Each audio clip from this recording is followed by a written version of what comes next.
پشتونوں کا سب سے بڑا شہر جو ہے وہ کون سا ہے؟ پشاور، کراچی، کراچی دوسرا پشاور، تیسرا کابل۔ کراچی میں سب سے زیادہ؟ کراچی میں سب سے زیادہ، اس کے بعد پشاور سٹی میں، پشاور میں ہند کو بھی بولی جاتی ہے نا جی جی یا یہ ہو سکتا ہے پشاور سب سے بڑا ہو، مطلب میرے پاس تو پرانے فگرز ہیں۔ کابل تیسرے، کابل میں تو ایک زمانہ ایسا تھا کہ افغانوں کا تناسب اتنا کم تھا، 92 میں گیا ہوں، کہ وہ افغان ٹوپی جو یہ ہمارے سراج الحق صاحب پہنتے ہیں، پشتون ٹوپی، یہ پہن کے آپ کو بتایا جاتا ہے یہ ٹوپی نہ پہنے، یہ ٹوپی آپ کے پاس نظر نہیں آنی چاہیے۔ یعنی اس میں ہزارہ جات کے علاقے ہیں، اس میں اس وقت تو خیر ازبک بہت تھے، دوستم کے لوگ تھے اور پرشین سپیکنگ لوگ تھے، تو کراچی کی طرح ہے نا، جیسے کراچی میں مطلب یہ ہے کہ اگرچہ اردو سپیکنگ کافی ہیں لیکن یہ پنجابی ہیں، سرائکی ہیں، پشتون ہیں، بلوچ ہیں، کوہستانی ہیں، ہزارہ ہمارا جو ڈویژن ہے اس کے لوگ ہیں، ہندو کو بولنے والے ہیں، سارے وہ تو اسی طرح جو ہے وہ بہرحال وہ اب طالبان کی پیش قدمی ہو رہی ہے۔ ایک تو اس کو خاتون کے واقعے کو بہانہ بنائیں گے، وہ بہانا ہی چاہیے۔ اور انڈیا کا میڈیا آپ نے کل بتایا کہ کیسے اس چیز کو اچھال رہا ہے۔ ہرات پہ گھیرا انہوں نے ڈال لیا، قبضہ کرنے والے یہ ہو چکا ہے۔ جو تاجکوں کا شہر ہے، ایرانی نسل تاجکوں کا شہر ہے، جہاں اسماعیل خان کا اقتدار 20 سال سے قائم تھا، اگر وہ قبول کر لیتے ہیں تو اس کا کیا مطلب ہے؟ اس کا مطلب یہ ہے کہ تاجک آبادی بھی قبول کرتی ہے طالبان کو۔ سپین بلدک پہ قبضہ کر لیا، وہ کہہ رہے ہیں قبضہ واپس، کندھار پہ نہیں، کہنے کو کیا، میں تو آپ کو جو معلومات ہے وہ بتا رہا ہوں۔ وہ دیکھیے لڑائی میں یہ تو ہوتا ہے، جناب علی کرم اللہ وجہ کا ارشاد ہے، جنگ ایک کھنڈولا ہے جو کبھی اوپر جاتا ہے کبھی نیچے جاتا ہے، وہ تو اونچ نیچ تو ہو سکتے ہیں، پیش قدمی تو اس پہ تو ساری دنیا متفق ہے نا کہ پیش قدمی وہی کر رہے ہیں۔ جی جی، شہر رہ گئے، فرسٹریشن بہت ہے موصوف کو، اشرف غنی کو، نہیں الزامات کی تو کوئی حد ہی نہیں ہے نا۔ یعنی پاکستان سے یہ کہا کہ کانفرنس بلائیں اور خود کمٹ نہیں کیا۔ پاکستان تو چاہتا تھا دوحہ میں ہو کانفرنس، افغان لیڈروں کی، اپوزیشن کی اور حکومت کی، جو 17 سے 19 کے درمیان ہونا تھی، ٹھیک ہے جی، پھر خود ہی ریکویسٹ کی اس کو ڈیلے کریں، ٹھیک ہے۔ اب امریکہ نے ایک گروپ بنایا ہے جیسے کل میں نے ذکر کیا، اب اس کی اور تفصیلات ملی ہیں، جو اعلان انہوں نے کل جاری کیا، ساری جمعہ کو جاری کیا۔ ازبکستان، پاکستان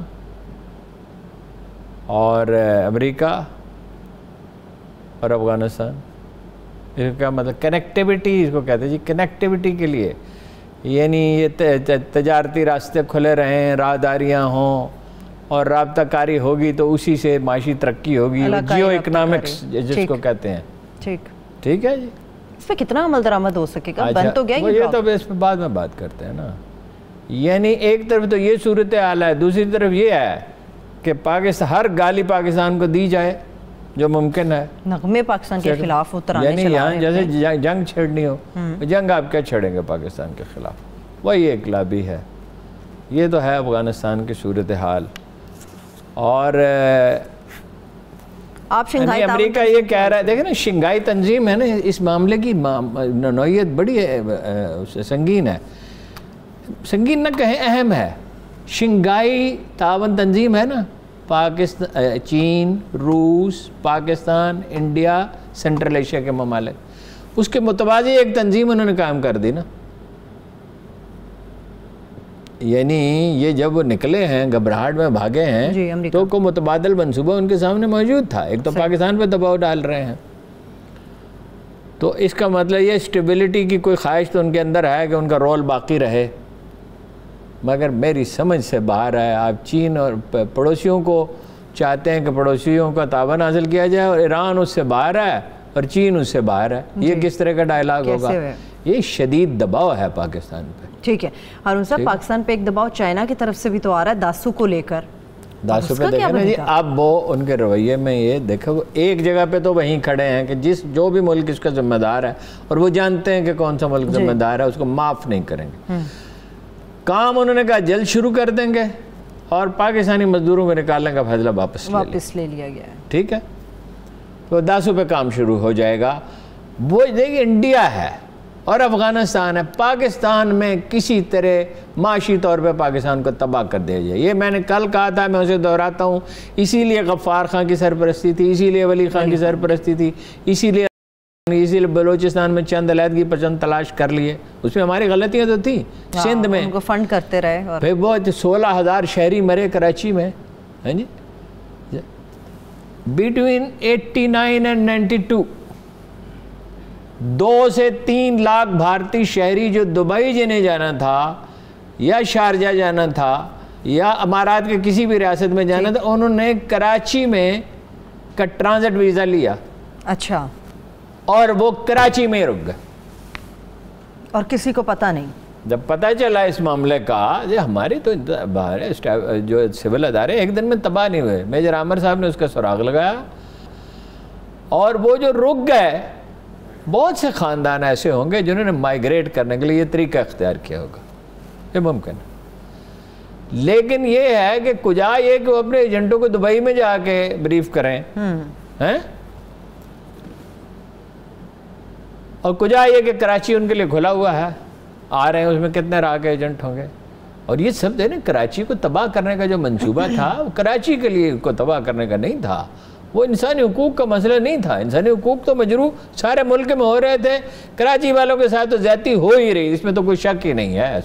ان کے ساتھ تو بھٹو صاحب آئے اور اس کے بعد ہمیشہ سوتیلی اولاد کا سلوک ہوا. بیچ میں 2 ٹرمز ہیں, ایک نعمت اللہ خان کی اور ایک مصطفیٰ کمال کے, کہ جب وہاں ترقیاتی کام ہوا. باقی تو پیپلز پارٹی جب آ گئی تو اس کا مطلب یہ سوتیلی اولاد ہے. کراچی والے ووٹ تو انہیں دیں گے نہیں. وہ کہتے ہیں نا بلاول, میں کراچی والا ہوں, میں کراچی میں پیدا ہوا ہوں. ٹھیک ہے, اور کراچی میں پیدا ہونے سے کیا ہوتا ہے, اس سے بغض تو آپ رکھتے ہیں نا. اب بارشوں سے آپ دیکھ رہے ہیں کیا حال, کراچی کے کیا حالات ہو رہے ہیں, تسلیم کرنے کو تیار نہیں ہے. اس پہ پیسے ہی نہیں کراچی کے لیے. 17-18 بلین, وہ آج سے 20 سال پہلے نعمت اللہ خان نے اس کے لیے 40 ارب روپے رکھے تھے مصطفیٰ کمال کے دور میں. اس کا چڑ ہے, نوکری نہیں دینی, کراچی کے لوگوں کو نوکری نہیں مل سکتی, اس کے جعلی ڈومیسائل بنے گا, اس کے بعد پبلک سروس, اور وہ دیہی سندھ کے لوگ جو ان کے ساتھ بھی زیادتی ہے, بجائے ایسے کہ ان کی تعلیم بہتر کریں اور ان کو کرافٹ زیادہ سکھائیں, ان کو ایلیویٹ کریں, جیسے مشرقی جرمنی کو مغربی جرمنی نے کیا ہے. وسائل تو تعلیم سے ہی ترقی ہوتی ہے نا. صحیح, ٹھیک ہے. لیکن ایک آخری سوال ہارون صاحب, پھر ہم آزاد کشمیر کی طرف چلیں گے. سوال یہ ہے ہارون صاحب کہ جو چینی انجینئرز کی عیادت کی ہے, کیا اس سے معاملہ رفع دفع ہو جائے گا؟ کیا وہ دوبارہ کام کرنے کو تیار ہوں گے؟ عادت نہیں, پورے ایک رویے کا اظہار ہے نا. دیکھو, عمران خان نے خود فون کیا چینی صدر کو, افسوس کا اظہار کیا, پھر انہیں سنجیدگی نظر آئی کہ ڈٹرمنٹ ہے. چینی ایسی قوم نہیں ہے. دیکھیے, ان کے 9 شہریوں کے شہید, اس کا جاں بحق ہونے کا کیا مطلب ہے, کیا مطلب ہے؟ یعنی پینک پھیل جاتا ہے. وہ کہہ رہے ہوں گے نا کہ ہم تو, یہ باقی لوگ کہہ رہے ہوں گے کہ ہم تو یہاں کام نہیں کریں گے, ان کے گھر والے فون کر رہے ہوں گے. اگر ان کے شہری خطرے میں ہیں تو ظاہر ہے پریشانی تو ان کی فطری ہے. اور دوسری یہ, ہم اس غلط فہمی میں مبتلا ہوئے اور اس کو پھیلایا کہ نہیں یہ حادثہ ہے. حادثہ تو وہ نہیں تھا. پھر انہوں نے مانا, وہ تو پہلے دن کلیئر تھے کہ حادثہ نہیں ہے.